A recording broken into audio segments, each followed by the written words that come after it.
سموزي بارادايس محل انتشر في الفترة الأخيرة بصفة كبيرة جدا.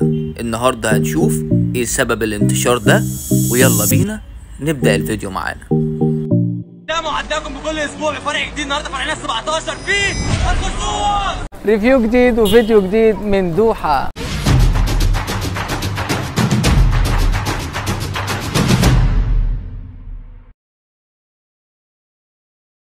ملك السموزي في مصر. النهارده بقى هنشوف سموزي بارادايس هيقدم لنا ايه، ويلا بينا نبدأ الفيديو معانا.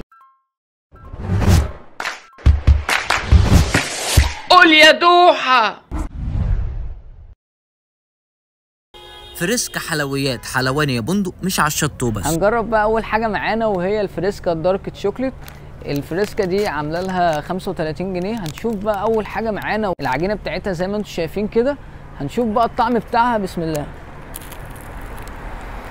لا طعمها حلو بصراحه، مغرقينها كده الشوكليت بتاعتهم، تحس انها فعلا نوتيلا، ممكن تبقى ماكستيلا، بس مغرقينها الشوكولاته نفسها نضيفه.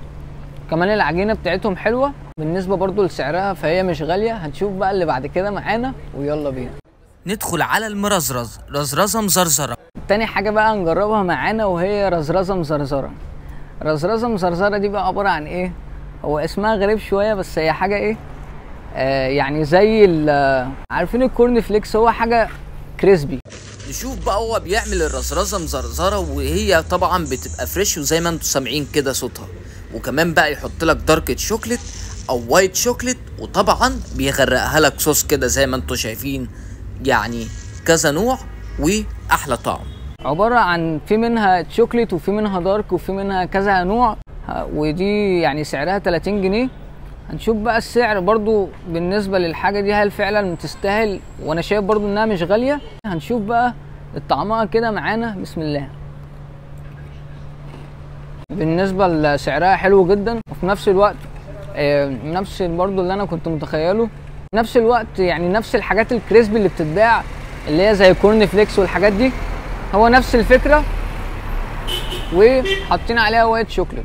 طعمها بالوايت شوكليت حلو، وفي نفس الوقت برضو منها ايه، مش غاليه. الحجم برضو بتاعها مش قليله، حجمها حلو. نشوف بقى اللي بعد كده معانا ويلا بينا. الجيليكولا ما بقتش بتتاكل، بقت كمان بتتشرب. هنشوف بقى اللي بعد كده معانا وهي صودا جيليكولا. الصودا عندهم، اشوف بقى عندهم فعلا الصودا حلوه ولا لا، وفي نفس الوقت طعم جيليكولا طعم جديد.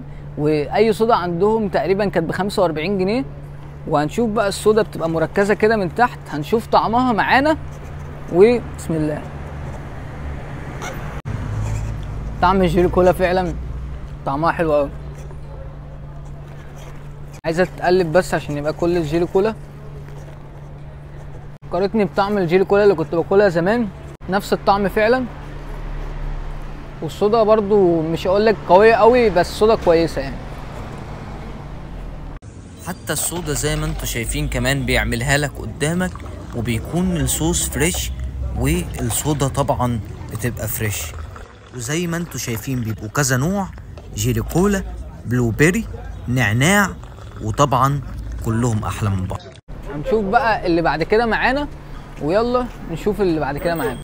عايز بقى شويه باور، ادخل على البانكيك. هنشوف بقى اللي بعد كده معانا وهو البانكيك الموز تشوكليت. البانكيك عندهم في كذا حاجه، عندهم في الشوكليت العادي تمام، وفي برضو بالموز، وفي كذا حاجه عندهم البانكيك كذا طعم. بيحط لك عليها موس كده زي ما انتم شايفين، وممكن كمان يقطع لك عليها تفاح. ده غير كمان العجينه بالزبده الفرنساوي، والطعم بقى بالشوكليت او الوايت شوكليت او اللوتس. في كذا نوع عندهم بانكيك. هنشوف بقى الطعم. انا جبت موز شوكليت ودي سعرها 50 جنيه. وهنشوف بقى الطعم معانا كده. عايزين بانكيك كلها موز من فوق، اطلع بانكيك برضو اهو. شوف بقى طعم البانكيك كده. بسم الله. طعمه حلو بصراحه، مغرقه شوكليت، في نفس الوقت طعم البانكيك حلو، العجينه بتاعته مش وحشه. وبقى الشوكليت كده نفس الشوكليت بتاعه الفريسكا تمام. وبصراحه كتير يعني مش قليله، حاطين فيها كتير. والموز برضو يعني قول مقطع موزايه كامله على البانكيك. هنشوف بقى اخر حاجه معانا وهو السموزي، لان اسمه سموزي وقلت انهي بالسموزي بقى. هنشوف السموزي بتاع سموزي بارادايس، ويلا بينا على اخر حاجه معانا. اخر حاجه بقى معانا وهو سموزي ليمون نعناع، يعتبر ده يا جدعان يعني ما بيجوش يعدوا غير وانا بصور. اخر حاجه معانا وهو السموزي، هنبدا من تاني. اخر حاجه معانا وهو السموزي، تمام. سموزي ليمون نعناع ده 30 جنيه السعر بتاعه، وهو بصراحه يعتبر يعني اكتر حاجه بتتباع عندهم السموزي ليمون نعناع، وعلشان بصراحه يعني انا جبته قبل كده الطعم بتاعه كان خرافه. الميزه ان كل حاجه بيعملوها فريش، من اول ما بيقطعوا الليمون كده ويحط لك التلج وكمان النعناع ويعصر بقى الليمون، وعلى طول ينزل لك باحلى سموزي ليمون عندهم. هنشوف بقى الطعم معانا بتاع السموزي النعناع، ومش غريب عليا لان جبته اكتر من مره. هنشوف بقى الطعم كده، بس بصراحه بيختلف من فرع لفرع في حته التلج، يعني في فرع يبقى مليان تلج وفي فرع تاني يبقى ايه مميمه. مش عارف اقولها ازاي، بس هي فعلا ايه ما بتبقاش ماسكه نفسها قوي، يعني بيبقى قريب على العصير الفريش اكتر. فهنشوف بقى ايه الطعم بتاع السموزي البارادايس. بسم الله. لا حوار، طعمه والله حلو قوي. جربته من اكتر من فرع كان نفس الطعم ده، بس طبعا زي ما قلت بيختلف من التلج، يعني على حسب الفرع. في واحد ايديه يعني بيحط تلج بزياده، وفي واحد بيبقى محرص على التلج شويه. بس فاجمالي سموزي بارادايس، سموزي بارادايس سواء الفرع ده او فرع غيره بصراحه يعني نفس الطعم ومحافظ على الجوده بتاعته، وبصراحه يعني انتشر بسرعه جدا، ودي حاجه تحسب له.